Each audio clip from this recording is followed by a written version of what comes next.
Bom, vamos começar já com um pouquinho de atraso, como o Walter estava explicando aí, a gente teve que atrasar o início do programa, em razão da reunião do Diretório Nacional, que foi convocada para hoje, uma reunião extraordinária do Diretório, e terminou já mais de 7 horas da noite, e por isso a gente só pôde entrar ao vivo aqui na live do antivírus agora.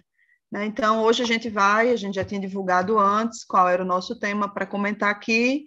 A gente vai comentar um informe, sobre a reunião do DN que acabou agora há pouco. Walter, você começa? Não? Não, posso começar. Bom, pessoal, boa noite a todos, boa noite a todas. Vocês devem ter percebido que a gente teve que começar muito atrasado por conta da reunião do Diretório Nacional do PT. Essa reunião foi convocada para hoje, dia 18 de março, às 15 horas, e começou com o tradicional atraso, e terminou, já eram 18h30, 18h40. E a gente achou melhor, então, começar às 8 horas da noite, até para poder preparar o que a gente ia aqui conversar com vocês. Então, nós vamos falar um pouco do que aconteceu no diretório e vamos falar um pouco também da nossa opinião sobre a situação política nacional. Lembrando que hoje é uma data muito importante para a história do movimento socialista mundial. Hoje cedo, inclusive, nós iniciamos um ciclo de 13 seminários, 13 jornadas de debate sobre o socialismo promovido pela Fundação Perseu Abramo, pela Secretaria de Formação Política do PT e pela Escola de Quadros do Partido, exatamente recordando que, num 18 de março de 1871, há 150 anos, tinha início a Comuna de Paris. Então, a gente fez questão de lembrar isso hoje cedo e lembramos também na reunião do Diretório Nacional do Partido. Alguns membros do diretório fizeram referência a isso, e o companheiro Rui Falcão teve a ótima ideia de iniciar a fala dele colocando alguns acordes da Internacional, que dizem os historiadores, o Eugênio Poitier escreveu essa letra ao som dos fuzilamentos dos comunardos, já na Semana Sangrenta de maio de 1871. Bom, isto dito, eu queria, então, passar para vocês, apresentar para vocês um pouco do que nós argumentamos na reunião. Nós e outros setores do partido apresentamos projetos de resolução. Infelizmente, houve uma decisão de que nós não votaríamos nenhum desses projetos de resolução durante a reunião. Foi convocada uma nova reunião para debater isso. Então, na verdade, houve espaço para que os proponentes dos projetos de resolução apresentassem as suas opiniões, assim como falaram outras pessoas também, mas sobre isso a Natália vai nos falar em detalhe. Então, eu pergunto a Natália se ela quer que eu já apresente aqui aquilo que nós falamos na reunião, ou se eu faço isso depois de você contar um pouco como é que foi a reunião. Diga lá. Eu vou contar um pouco, então, de como foi a reunião, e aí depois você pode fazer essa fala que, enfim, resume aí um pouco da nossa opinião, e do projeto de resolução que a gente submeteu ao diretório.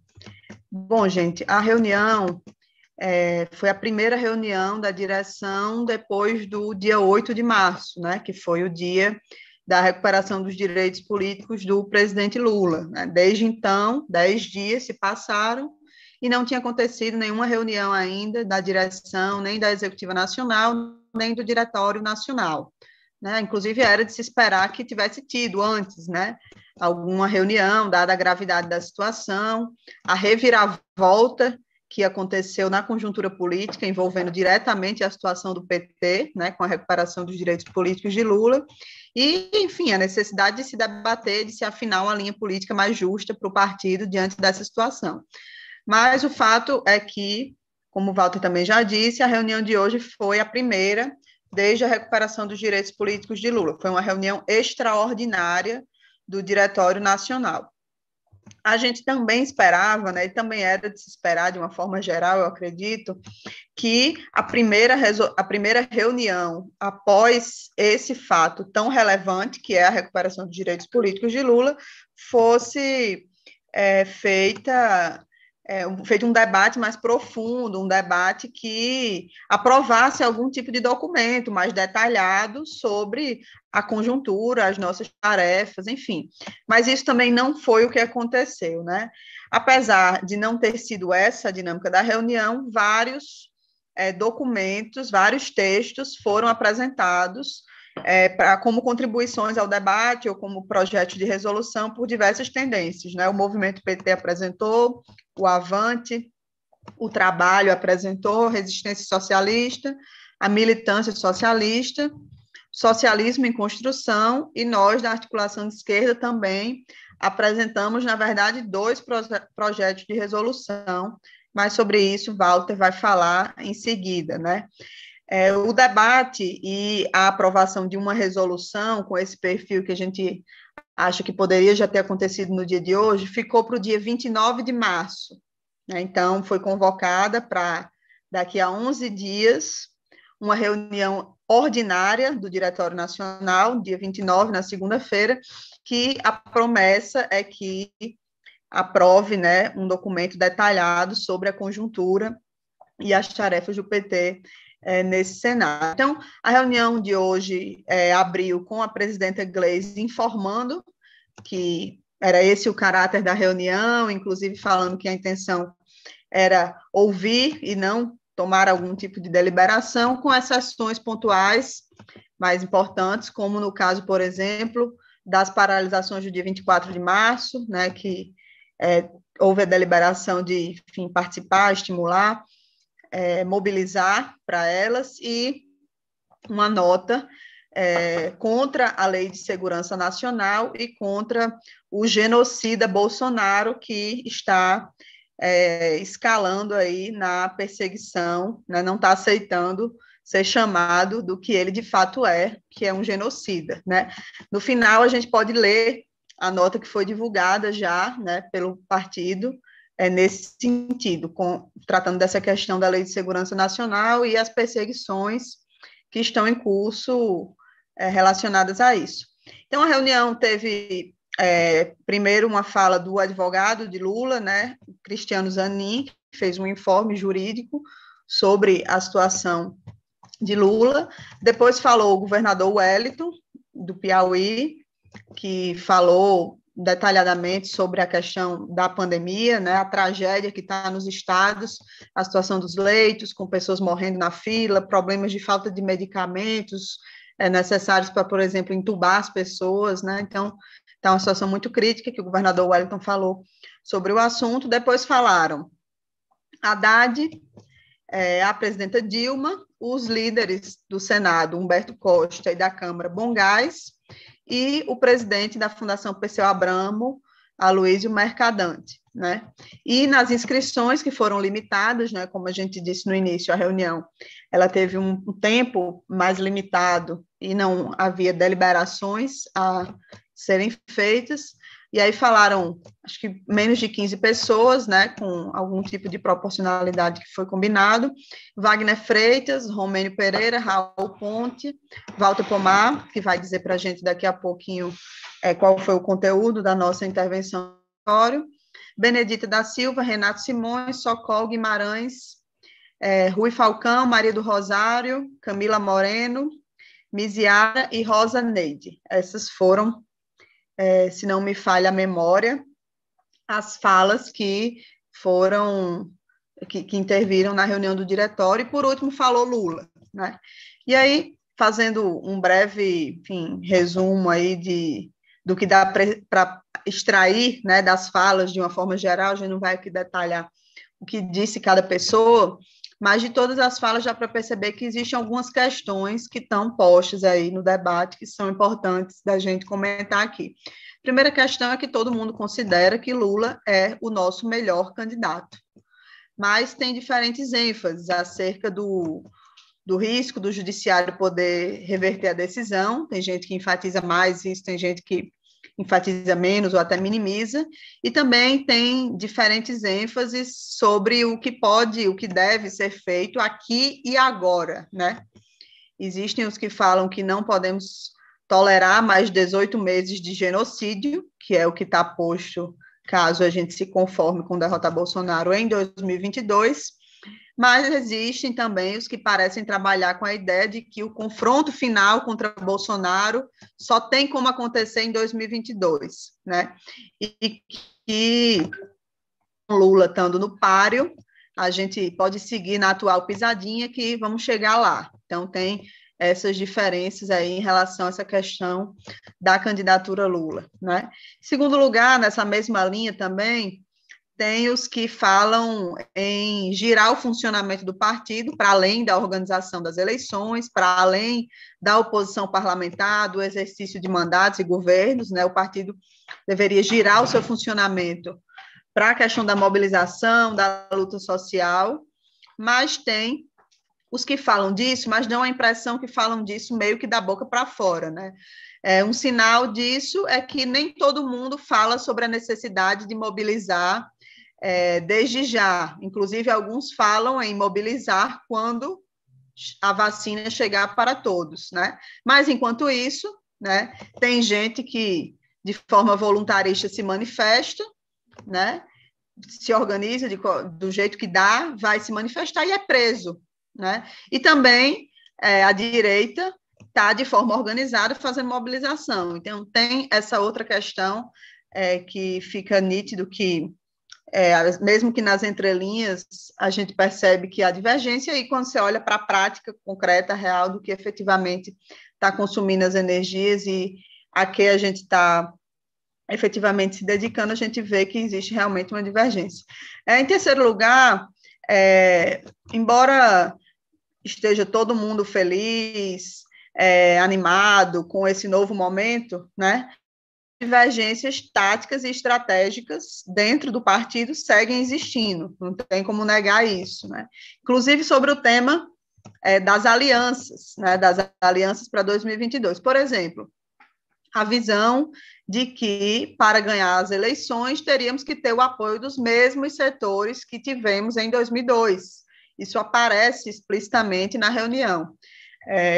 E outro exemplo, né, dessa questão das divergências táticas e estratégicas, aquela questão que a gente enfrentou no início de 2020, aliás, esse início de 2021 parece um retorno, né, do que a gente já viveu, porque volta a aparecer de forma menos enfática que no início de 2020, mas aparece aquela questão da vida em primeiro lugar, né? Ninguém tem mais coragem de dizer que não dá para fazer disputa política, mas na prática, né, tira como decorrência, por exemplo, não falar em 2022. E aí tem nuances interessantes, porque nós, por exemplo, defendemos que antes de 2022 tem 2021 e que a gente tem que lutar aqui agora para sermos vitoriosos o quanto antes, ou seja, derrubar Bolsonaro o quanto antes, construir a melhor correlação de forças, recuperar o apoio perdido, desde já em 2021, né? Mas sermos vitoriosos em 2022. Mas esse discurso de não falar em 2022 também aparece com ares de expectativa de construir algo mais amplo e até de abrir mão de protagonismo do PT. Então, tem nuances também nessa afirmação de que não é hora de pensar em 2022, que a gente precisa ficar atento, porque, em alguns casos, reflete mesmo divergências de fundo sobre tática e estratégia do partido para esse biênio. Então, eram essas as questões, Walter, que eu queria colocar para iniciar. Acho que você pode agora fazer aí relatar qual foi a posição que a gente apresentou na reunião. Muito bem. Então, deixa eu separar aqui as questões, né? Nós apresentamos um documento de contribuição ao Diretório Nacional e apresentamos também uma proposta de resolução sobre a convocação de um encontro nacional extraordinário, né? Vou começar por essa última proposta.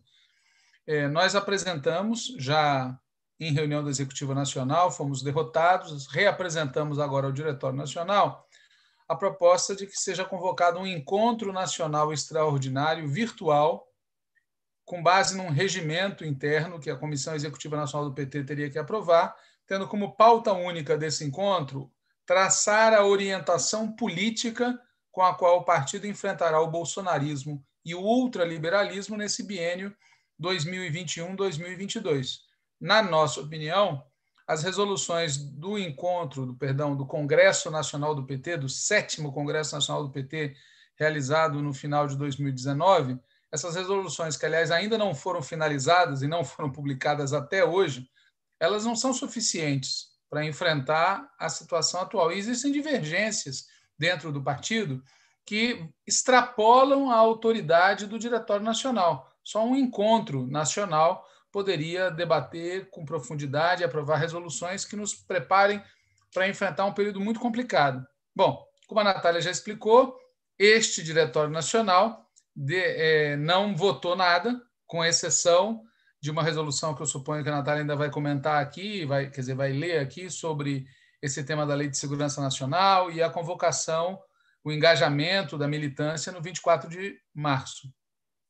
Pois bem, então essa proposta ficou adiada já para ser debatida e votada na próxima reunião do Diretório Nacional, que será ainda neste mês de março. Bom, além disso, como a Natália já disse, a gente apresentou, e outros setores do partido também apresentaram projetos de resolução ou contribuições ao debate político em geral. E, no nosso caso, a gente fez uso da palavra, a nossa chapa indicou 2 pessoas para apresentar a nossa opinião. Uma delas foi o companheiro Rui Falcão e a outra fui eu. Então, o que eu queria comentar com vocês assim, é um pouco reproduzir o que eu apresentei ao Diretório Nacional do partido, né? Além do que eu já me referi, a necessidade de convocar um Diretório Nacional para deliberar, a necessidade de convocar um encontro extraordinário, a importância de convocar o partido a se engajar na mobilização do dia 24 de março, basicamente nós apresentamos a seguinte opinião, que é muito importante que a gente tenha recuperado os nossos direitos políticos, e não foi o Lula, pessoa física, que recuperou seus direitos. Na verdade, foi a maioria do povo que recuperou o direito de poder votar no Lula para presidente da República. Nós lembramos que essa decisão de devolver os direitos ao Lula não resultou principalmente das nossas pressões e das nossas lutas, das nossas mobilizações, ainda que tenha sido fundamental que a gente tivesse insistido nessa questão já há anos, mas sim, essa decisão do Fachin decorreu principalmente dos conflitos entre as diferentes facções do golpismo. Nós enfatizamos que essa decisão veio com 5 anos de atraso. Se essa decisão tivesse vindo em tempo hábil, muito provavelmente o Lula teria sido candidato, teria vencido as eleições de 2018 e nós teríamos conseguido fazer aqui o que se conseguiu na Argentina e na Bolívia, motivo pelo qual esse atraso não pode ser perdoado. Fachin e os demais que foram cúmplices de toda essa desgraça que se abateu sobre o país, inclusive os quase 300 mil mortos, os quase 40 milhões de desempregados, as mudanças na legislação, as privatizações, os cortes, essa gente que foi cúmplice ou operadora direta dessa desgraceira toda terá que ser julgada. E eu não me refiro a julgamento pela história, me refiro a julgamento mesmo, né? Em quarto lugar, a gente destacou que essa decisão do Fachin, ela não é fato 100% consumado, né? Houve um imenso impacto da decisão, tanto no povo quanto na esquerda, houve um imenso impacto da decisão nas diferentes facções da direita, e isso significa que é líquido e certo que vai vir reação do lado de lá. Ou melhor, vão vir várias reações dos diferentes setores que compõem o lado de lá. E nós apresentamos um pouco algumas dessas reações, né? Sem que isso signifique uma hierarquia de probabilidades. A gente listou no Diretório Nacional algumas das reações que já estão ocorrendo ou que podem vir a ocorrer por ação dos diferentes setores do lado de lá, né? A primeira reação, obviamente, é tentar reverter a decisão no plenário do Supremo Tribunal Federal, né? Se fosse respeitada a Constituição, essa decisão do Fachin, que foi monocrática, não deveria ir ao plenário. E ele mesmo mandou para o plenário. E por que ele, que tomou a decisão, mandou para o plenário? Provavelmente porque ele acha que existe alguma possibilidade de, no plenário, reverter essa decisão ou qualquer outra manobra do tipo. De toda maneira, não dá para baixar a guarda, né? Tem uma pressão no sentido de reverter a decisão que devolveu os direitos políticos ao companheiro Lula, tem uma pressão no sentido de reverter essa decisão no plenário do Supremo. Uma segunda reação que a gente tem que ficar muito esperto são os possíveis atentados, né? As ameaças, os atentados. Veja, o Lula tem uma imensa importância. Ele, como pessoa, o papel dele nesse momento histórico é insubstituível. E não somos só nós que sabemos disso, né? Uma terceira reação que a gente chamou atenção é um movimento no sentido de restringir brutalmente as liberdades democráticas. E aí, pessoal, nós e outras pessoas no diretório fizemos questão de enfatizar muito essas prisões e esses processos com base na Lei de Segurança Nacional, né? Pessoas que colocaram uma placa, um cartaz, uma faixa associando Bolsonaro com genocídio, foram presas, foram indiciadas, estão sendo... né? Ocorreu pelo menos um caso de um atentado contra uma rádio, né? A Justiça deu autorização para o governo comemorar o golpe militar de 64. Tem algo que a gente já comentou várias vezes aqui, que é a disseminação de armamento automático em mãos de gente rica. E tem o fato também noticiado de que alguns destacamentos do Exército programaram operações de garantia de lei e ordem nessa segunda quinzena de março. Ou seja, por coincidência, nos dias que antecedem o aniversário do golpe militar de 64, em alguns locais do país, tropas estarão na rua fazendo vistorias, bloqueios, fazendo garantia de lei e ordem. Imagina. E nessa linha de restrição brutal às liberdades democráticas, que exigiria uma intervenção ainda maior das Forças Armadas, a gente incluiu a possibilidade de que o próprio Exército, as próprias Forças Armadas façam uma operação tipo tirar o bode da sala, né? Se o Bolsonaro se desgastar muito, não é impossível que o Mourão e outros setores das Forças Armadas entreguem o anel para preservar os dedos. Uma quarta possibilidade que a gente chamou a atenção é que os setores não bolsonaristas da direita vão tentar construir uma candidatura de terceira via, né? Capaz de ir ao segundo turno e capaz de vencer no segundo turno, seja contra Bolsonaro, seja contra Lula. Eles vão tentar fazer isso.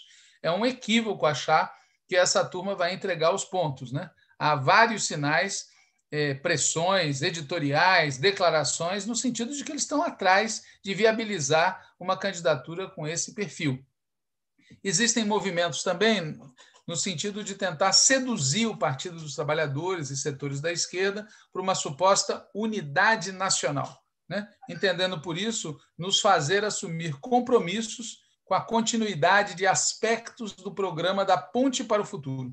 E aí, para falar muito claro, vários que intervieram no Diretório Nacional fizeram questão de diferenciar o que é o apoio dos arrependidos, não importa se eles estão honestamente arrependidos ou não, da tentativa de nos comprometer com a preservação do que eles fizeram. E aí vale a pena destacar com força várias afirmações que o Lula fez no discurso de 10 de março e que ele reafirmou nessa reunião do Diretório Nacional, por exemplo, sobre a Petrobras, né? Que, enfim, quem está se aproveitando, alerta, porque nós, chegando ao governo, vamos reverter, né?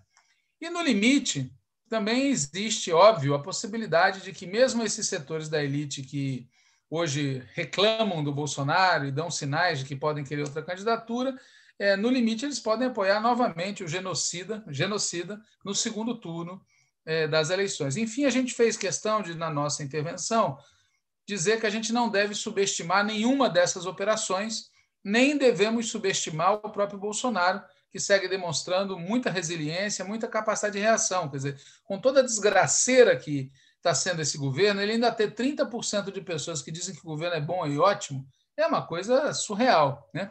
E, além do mais, a eleição é em 2022, e a tendência é que a situação piore muito nos próximos dias, semanas e meses, mas a tendência é que a situação daqui a 1 ano e meio, quase 2, seja melhor. Esse é um dos motivos pelos quais vários que falaram, inclusive nós, enfatizamos que a gente não deve nem pode cometer o erro de achar que a disputa com Bolsonaro deve ser resolvida em 2022 pela via eleitoral.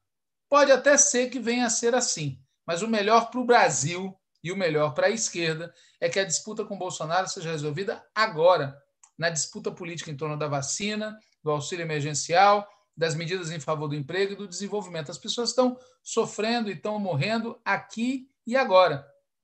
E é óbvio que essa disputa aqui e agora tem que ser politizada. Tem que colocar como parte decisiva dessa disputa a luta pelo fora Bolsonaro, pelo impeachment, pela interdição imediata do Bolsonaro. A gente não pode dizer que o presidente é genocida e não tomar medidas à altura disso. E não basta falar de impeachment, é preciso mobilizar e articular efetivamente no sentido de afastar agora o cidadão, não em 2022, mas agora. E por isso a gente fez muita questão de fortalecer o dia 24 de março, fortalecer outras mobilizações e achar e discutir como fazer mobilização presencial, né? Nos Estados Unidos, é bom a gente lembrar, a mobilização Vidas Negras Importam, que ocorreu no meio da pandemia, foi fundamental para derrotar o Trump nas eleições, pois engajou no processo eleitoral setores que antes não estavam dispostos a isso.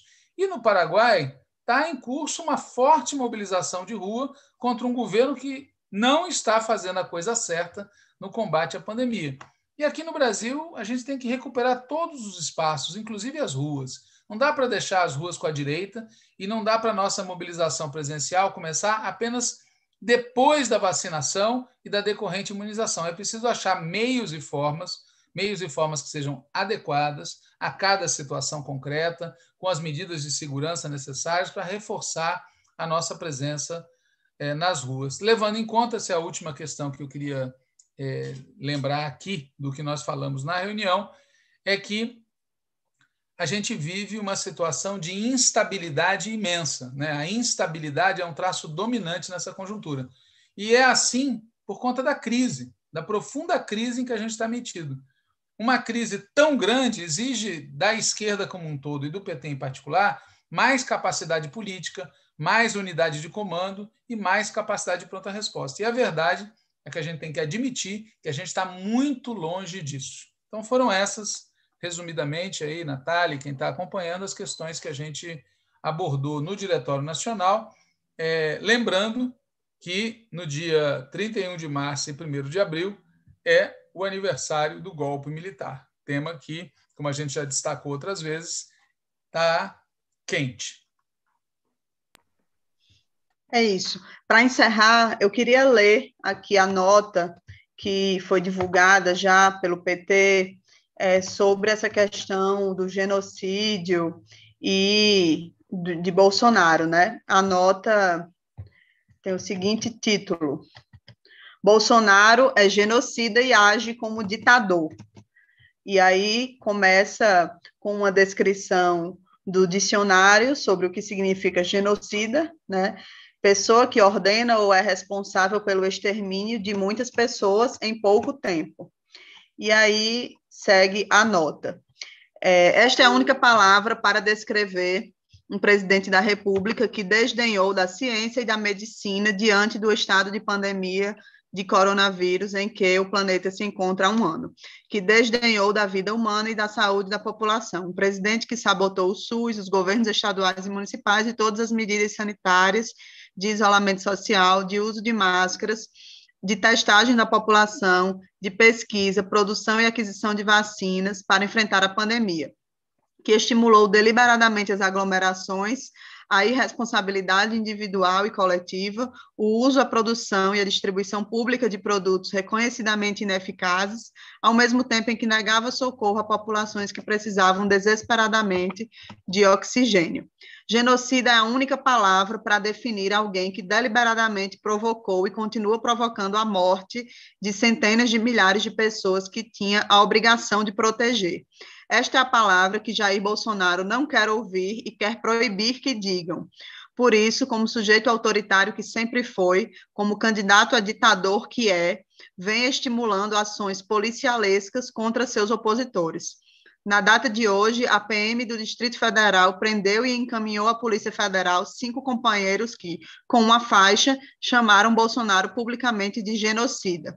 Mais uma vez foi utilizada a Lei de Segurança Nacional da ditadura para coibir a liberdade de expressão e manifestação, para silenciar o povo e ameaçar a oposição. As prisões desta quinta-feira inserem-se numa série de violências que atingem sindicalistas, lideranças populares, artistas, professores e militantes sociais. O Partido dos Trabalhadores está solidário com os companheiros presos de forma ilegal, injusta e totalmente antidemocrática. O PT seguirá lutando contra todas as formas de autoritarismo, pelo fim da Lei de Segurança Nacional e pelo fim do governo genocida de Jair Bolsonaro. O Brasil precisa de vacina, emprego, auxílio emergencial, saúde e justiça para todos. O Brasil precisa colocar um fim ao genocídio e ao governo do genocida. Brasília, 18 de março de 2021, Diretório Nacional do Partido dos Trabalhadores. Então, essa foi a nota, né, que o PT soltou no dia de hoje, aí como parte da manifestação nossa contra esse absurdo que é, né, a perseguição que Bolsonaro deflagrou contra todo mundo que chama ele de genocida, que é o que, de fato, está em curso no Brasil hoje, um genocídio, do qual a responsabilidade do governo federal é inequívoca. Então, é isso. Com a leitura dessa nota, a gente encerra o programa Antivírus de hoje. Eu vi aqui no chat que não tem nenhuma pergunta. Walter, não sei se você quer comentar mais alguma coisa. Quer? Pode falar.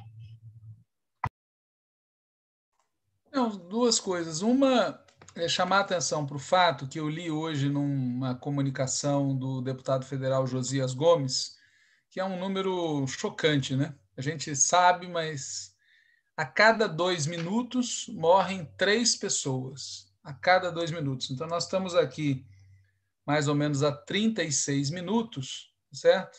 Portanto, a cada 2 minutos morrem 3 pessoas, 18 vezes 3 dá 30, 8, 16, 24, 54 pessoas terão falecido durante o curso deste antivírus até esse momento. É brutal isso. Quando a gente fala de genocídio, a gente não está falando só como figura de retórica. E é interessante lembrar que a gente vem falando disso há muito tempo. E é por isso que não dá para naturalizar, né? Se é fato, se a gente de fato acredita que nós temos na presidência da República alguém que deliberadamente está contribuindo para que a cada 2 minutos morram 3 compatriotas nossos, alguma coisa precisa ser feita já para interromper isso. E a responsabilidade, número 1, número 2, número 3, sem alusão ao 01, 02, 03, é do presidente cavernícola. E ele tem que ser afastado, a gente tem que lutar por isso de todas as maneiras que sejam politicamente adequadas. Essa é a primeira observação. E a segunda observação que eu quero fazer é lembrar que no dia 29 de março, então, o Diretório Nacional do Partido dos Trabalhadores vai voltar a se reunir e a gente espera que, nesta oportunidade, se debata e se vote uma resolução política mais redonda sobre a situação que a gente vive e também se delibere a convocação de um encontro nacional extraordinário virtual para debater a nossa linha em 2021, 2022. Todo mundo sabe, todo mundo percebe, dentro e fora do PT, que existem diferenças importantes dentro do partido sobre a tática, sobre a estratégia, sobre o programa. E isso vai afetando o bom desempenho do partido. Claro que há também problemas organizativos, problemas de método de funcionamento, mas num partido político, quem está no comando é a linha política. E quando convivem linhas diferentes, o resultado é que elas se neutralizam e se prejudicam umas às outras. Claro que muitas vezes a gente tem mais sorte que juízo, mas diante de um inimigo tão impiedoso, tão feroz, tão boçal, a gente não tem o direito de correr esse tipo de risco.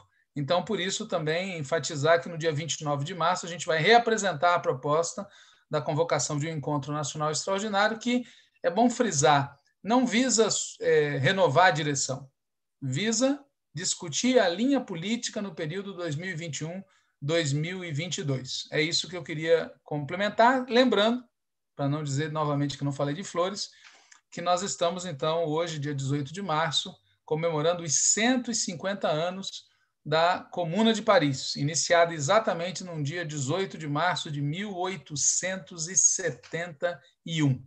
É só isso que eu queria dizer. Obrigado. Obrigada, Walter. Boa noite. E boa noite para todo mundo que está assistindo a gente aqui no Antivírus. Fora Bolsonaro, fora genocida. A palavra que não pode ser dita.